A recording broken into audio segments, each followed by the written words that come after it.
Hey, my name is Derek Dixon, and I am reading for the part of Welding. And I am starting on page 10.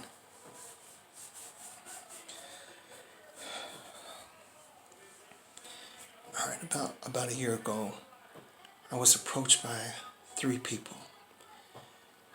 2 guys and a woman. One of the guys and the woman were silent.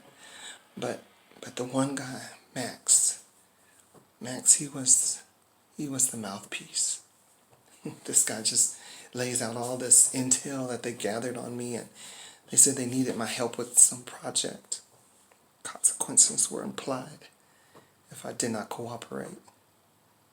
They knew where I lived. They had names of my loved ones and intel on them. So you see, I didn't have a choice. I didn't. After that, a team of scientists brought to the plant. I didn't have any questions, given the circumstances. But it was this one scientist, Dr. Denton. Dr. Denton went out for drinks. And scene.